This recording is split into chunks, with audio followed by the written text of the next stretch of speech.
une de ce journal. Un forum économique dénommé World Business Club Forum est lancé à Abidjan. Ce rendez-vous des opérateurs économiques vise à accélérer l'investissement en Afrique et la compétitivité des économies africaines. La 8e édition du Salon de l'architecture et du bâtiment Archibat est lancée dans la capitale économique de Côte d'Ivoire. La fabrique de la ville aux professionnels est le thème retenu pour cette édition. Et puis à Yamoussoukro, des élèves et étudiants en agronomie de l'Institut Polytechnique Félix Houphouët-Boigny ont été formés et sensibilisés sur l'importance de la semence. Bienvenue Madame, Monsieur, merci de choisir Business 24 Africa pour vous informer. Une page économique pour ouvrir cette édition. L'accélération de l'investissement en Afrique et la compétitivité des économies africaines constituent une préoccupation pour les opérateurs du secteur économique. À cet effet, un forum économique dénommé World Business Club Forum 2021 a été lancé à Abidjan à partir du 1er au 3 décembre 2021. C'est une initiative de la plateforme Business World Club soutenue par des opérateurs économiques et les ministères ivoiriens. Richard Akeke dans un récit de Mon Désir Nascimento. World Business Club Forum 2021, c'est le forum économique qui va réunir les opérateurs africains de l'environnement économique du 1er au 3 décembre 2021 à la Bibliothèque nationale d'Abidjan. Ce forum vise à promouvoir les atouts et les potentialités de l'Afrique à l'extérieur, à favoriser des partenariats d'affaires et attirer des investisseurs étrangers en Afrique en général et particulièrement en Côte d'Ivoire. Une initiative de Marius Tano, président de la plateforme World Business Club. Il faut comprendre que l'initiative est partie du fait, même d'abord la création même de l'organisation en fait, est partie du fait que je sois parti à l'extérieur, d'abord pour des questions d'études, et étant sur le terrain, j'ai découvert pas mal d'opportunités en fait. J'ai découvert des hommes d'affaires qui m'ont approché pour me demander des opportunités qu'ils voulaient saisir au niveau de l'Afrique. Quand je reviens, à chaque fois que je revenais aussi de la Côte en Afrique, je voyais aussi des hommes d'affaires qui me demandaient des opportunités en tout cas de l'extérieur. Donc j'ai compris qu'il y avait un besoin de créer un pont entre l'Afrique en tout cas et l'extérieur. Alors nous avons décidé de créer World Business Club Forum, qui est le forum que nous organisons. Nous disons que dans l'objectif de pouvoir accompagner, sinon de faciliter ces relations entre les Africains et les ceux de l'extérieur, il serait intéressant que les gens viennent aussi découvrir notre pays. Parce que, en fait, mes voyages m'ont permis de comprendre aussi que l'Afrique n'est pas très souvent connue. Pour marquer la première édition, l'Inde a été choisie comme pays d'honneur pour ses nombreuses opportunités d'affaires. L'ambassadeur de l'Inde en Côte d'Ivoire a saisi l'occasion pour féliciter les organisateurs du forum et exhorter les hommes d'affaires et les autorités à s'impliquer pour la réussite de ce forum.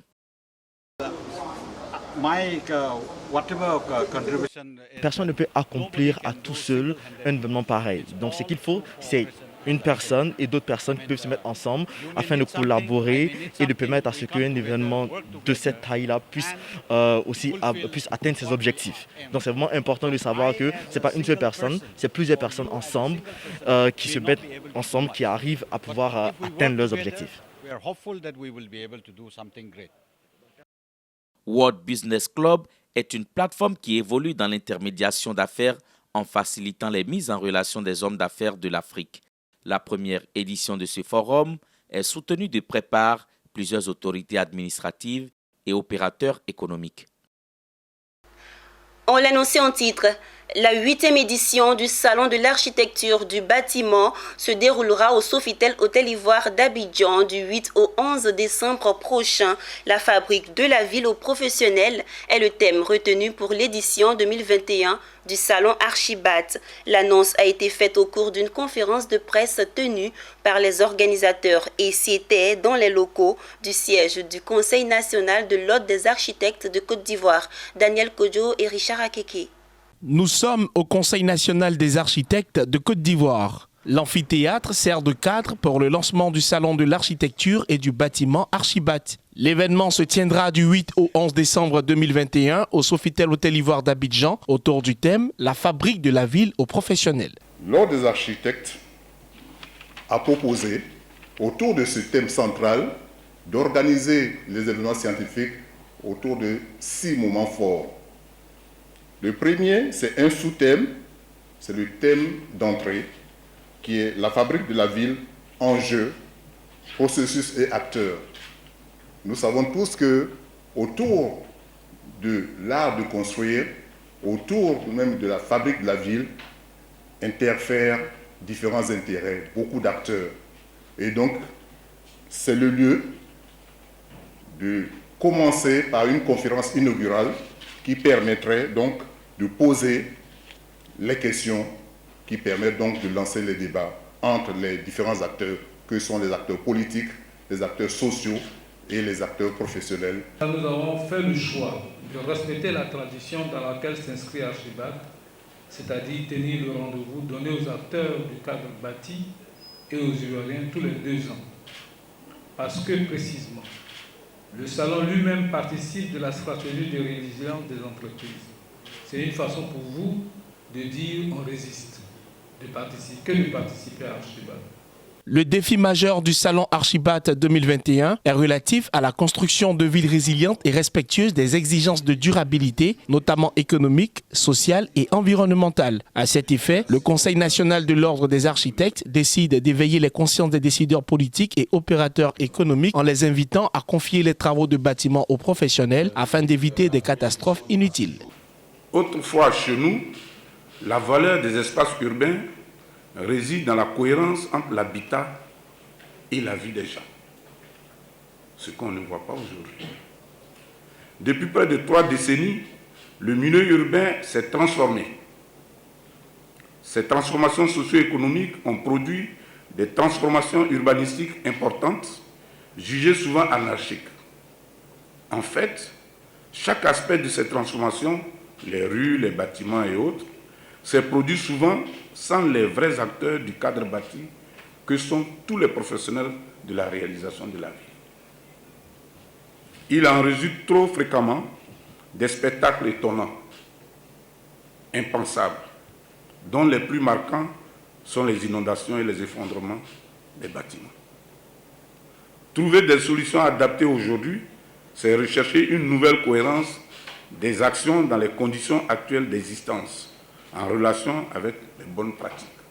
La 8e édition du Salon Archibat se veut un cadre d'échange permettant aux participants de partager leurs expériences dans la lutte contre le phénomène des constructions anarchiques. L'édition 2021 du Salon de l'architecture et du bâtiment sera parrainée par le ministre Bruno Nabagné-Koné en charge de la construction, du logement et de l'urbanisme.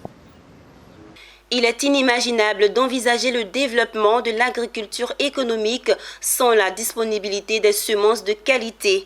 Cette certitude agricole a été démontrée au cours d'une conférence aux élèves et aux étudiants en agronomie de l'Institut Polytechnique Félix Houphouët-Boigny de Yamoussoukro par le président des semenciers. Objectif: sensibiliser sur l'importance des semences et le tout nouveau master professionnel de l'industrie des semences institué en 2020 par l'Université Félix Houphouët-Boigny en collaboration avec l'ANASEMSI. Le compte rendu de Charles Kouakou et Pierre Tebeu.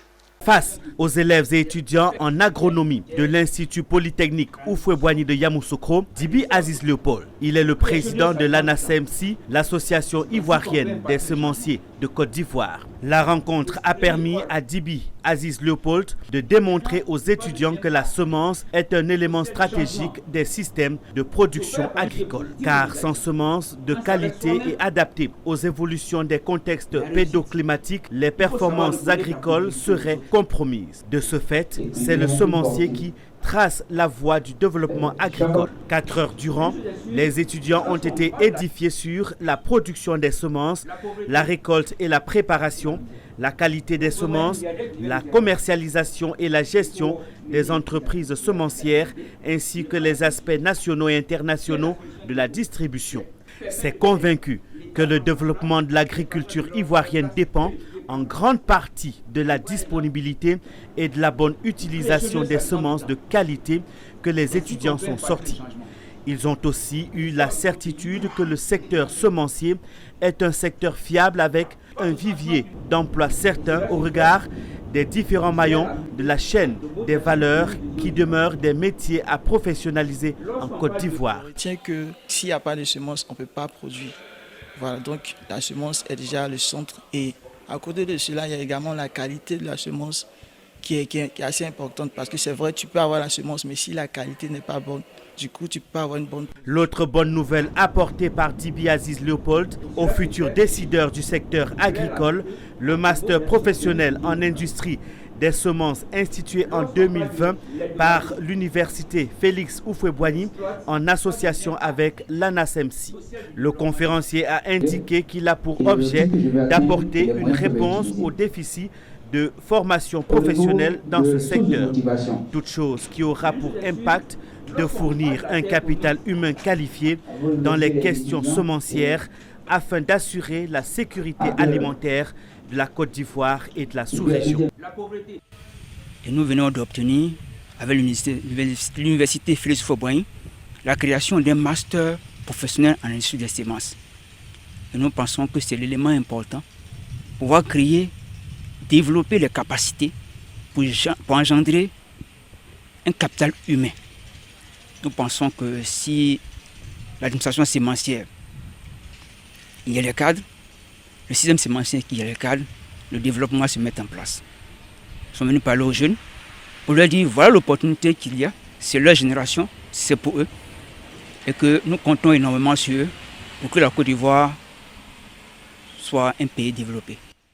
Rappelons que la bonne semence est un intrant essentiel dans la productivité car elle garantit à elle seule entre 30 et 40% de la productivité agricole.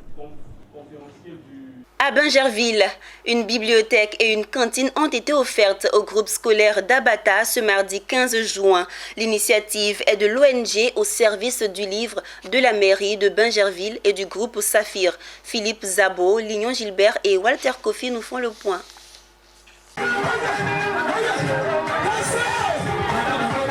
De la joie sur les visages des écoliers du groupe scolaire Abata. Pour cause, leur école est désormais dotée d'une nouvelle bibliothèque. Il s'agit d'une ancienne salle de classe aménagée à cet effet. Cerise sur le gâteau, le groupe scolaire a réceptionné 250 livres. L'action est à mettre à l'actif de l'ONG au service du livre. Pour la réalisation de ce projet, cette organisation non gouvernementale a sollicité l'aide de l'homme d'affaires Jean-Paul Marceau, dont la bibliothèque porte d'ailleurs le nom. On l'a dit, la lecture, la nourriture de l'esprit. Celui qui ne sait pas lire aujourd'hui a 100 fois moins de chances de réussir dans la vie. Il faut absolument pouvoir lire. Partout où vous passez, même si vous faites de l'auto-école, il faut pouvoir lire. Si vous partez au restaurant, il faut pouvoir lire. Quel que soit ce que vous faites dans notre société actuelle, il est important de lire. Donc la lecture est plus qu'important et j'invite tout le monde à pouvoir passer plus de temps dans la lecture. Aujourd'hui, avec le digital, le numérique, qui éloigne nos enfants de la lecture, nous devons nous battre parce que le livre et la lecture favorisent l'épanouissement des enfants. Comme le parrain l'a dit, nourrir l'esprit avec la lecture. En plus de la bibliothèque, le groupe scolaire Abata a bénéficié de la rénovation de sa cantine scolaire. Désormais, les écoliers pourront prendre leur repas dans un environnement sain et accueillant. La livraison de la bibliothèque et de la cantine a bien été accueillie par le représentant des deux écoles du groupe scolaire Abata. Il a saisi l'occasion pour faire des doléances. Alors aujourd'hui, c'est une joie pour nous parce qu'avoir une manifestation de cette envergure, c'est une entrée pour le développement de l'enfant. La cantine, elle est certes ouverte, mais elle n'est pas encore équipée. Alors pour qu'elle soit ouverte, il faut qu'elle soit équipée de tables, bancs, de couverts et du matériel de cuisine. C'est pourquoi nous appelons les uns les autres à nous venir en aide. L'ONG au service du livre a déjà mené des actions comme la réhabilitation des bibliothèques du Collège moderne de Sangon et du groupe scolaire Conan Raphaël de Marcory. Elle compte étendre son action à toutes les écoles du district d'Abidjan et à l'intérieur du pays. Direction à San Pedro pour parler de violences basées sur le genre. L'ONG APROSAM a convié les autorités administratives, politiques, traditionnelles et religieuses au lancement du projet Liane 2, un projet qui a pour objectif de lutter contre toute forme de violence et qui requiert l'approbation des décideurs dans le combat. Abel Kwao et Nadia Eunoud. À San Pedro, les autorités administratives, politiques, traditionnelles et religieuses ont répondu à l'invitation de l'ONG APROSAM qui procédait au lancement du projet Liane 2, un projet de lutte contre les violences basées sur le genre dans le Bas-Sassandra. Le projet part de 2 constats peu réluisants. Premièrement, en 2014, la Côte d'Ivoire était parmi les 10 pays les moins classés en matière d'indice d'inégalité en genre.